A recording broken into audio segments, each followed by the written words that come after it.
Hello, and welcome to a look at DuckTales, The Quest for Gold for the Amiga, a game that was released by Titus. Now, the introduction set up the plot quite well, so I don't will have to delve deeper into the plot line.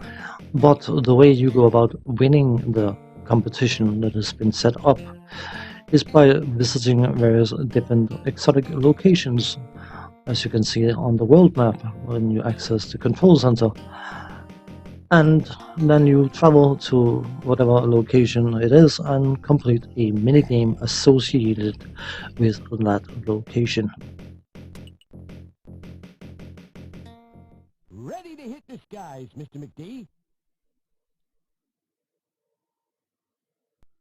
Traveling to the different locations is done via a small minigame where you have to fly a plane and crash land it into the hangar at the end of the stage while you avoid various different obstacles.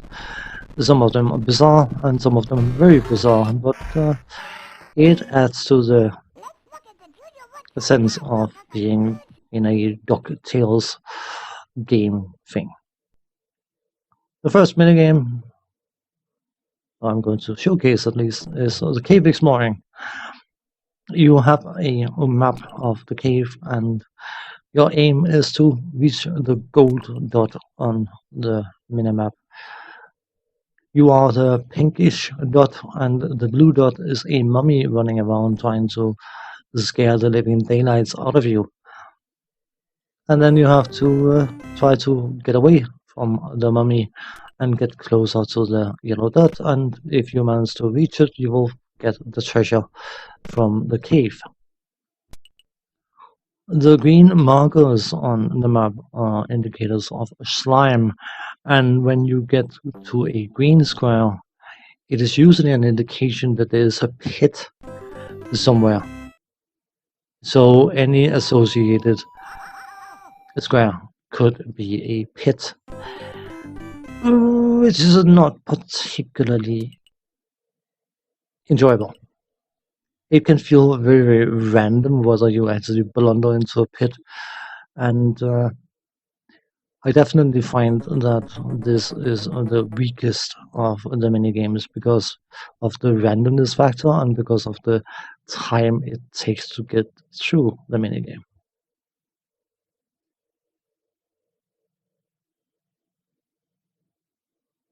As you can see, yeah, what a pit. Ha, ha, ha.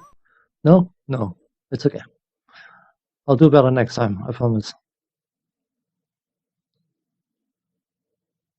You also get the chance to do some of photography, taking pictures of interesting looking animals, and the way it works is that you have a certain amount of pictures you can take, and your aim is to take pictures of animals that stands out.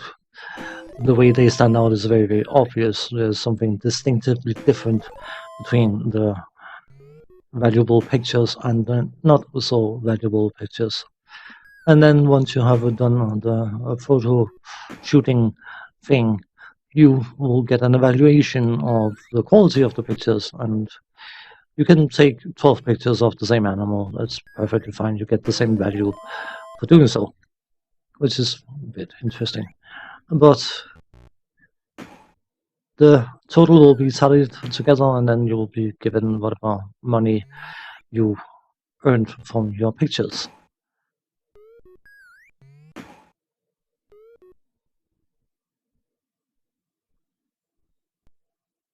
And got a few blanks as well. Next up, mountain climbing, which is by far the most interesting, exciting, and enjoyable minigame in this game, where you have to navigate a mountain by either jumping up different ledges or use a climbing rope. Of course, it wouldn't be that easy. You will have various different obstacles you have to contend with on the way, and they can be more or less annoying and more or less frustrating because you don't always get a warning about them being there. good old trial and error. But if I need to cover the technical stuff, I have to try and get something done about that. Graphically, this game, it looks okay, I would say. You could argue, and I think it's a reasonable argument to make, that having the very, very iconic foundation as a reference point should make it, for a serious publisher at least, relatively simple to replicate on a computer like the Amiga, which was graphically quite capable of doing so. You can recognize the different characters and it works, but it could easily have been done much better, and the color use could have been a bit more distinct, I would say. The backgrounds for the different minigames are thematically appropriate, even though I do find that, again, it could be a bit more lively. The problem with the graphics is the fact that it doesn't scroll, but chunks. And it drags down the pacing dramatically, and that is definitely something that's going to have an effect on gameplay enjoyment. The sound effects are by and large perfectly fine. They are a bit over the top, but I mean, this is a licensed product based around a cartoon series. And most cartoons, of course, have sound effects which are loud and proud, so you have to expect a similar tone. I don't find all of them equally enjoyable, but I find them perfectly acceptable. The speech there is in the game is not an awful lot of it, and it is likely lifted from the cartoon series. It sounds a bit coarse. It's not exactly the cleanest sound out there. But again, perfectly acceptable. The same can be said for the music.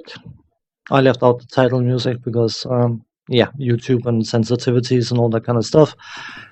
But there is a variation of the title tune playing while you are playing the game itself. So you can recognize what the theme is supposed to be. It's not exactly one-to-one accurate, but it's close enough, and while it doesn't stand out as being particularly special, it's definitely not bad either. The gameplay enjoyment is going to depend on the player, of course. Some of the minigames are quite enjoyable and some of them are not. The problem is, once you have seen what this game has to offer, potentially completing the games at once, you don't really have any reason to go back to it. Not because it's a bad game, but just it's shown you everything it has to show. And there's nothing new to come back for. Bear in mind, of course, that this game is likely aimed at a much younger audience than a 50-year-old blogger like me, but I have to say that despite its shortcomings, it is not only enjoyable to play at all, at least once. And one thing I will have to say is, of course, that I know I've been smacking Titus quite a bit in some of my videos, but as a gamer, I want to play good games. I wanted Titus to succeed. I didn't want them to really scrap. And while this is definitely not epic, it's definitely not bad either.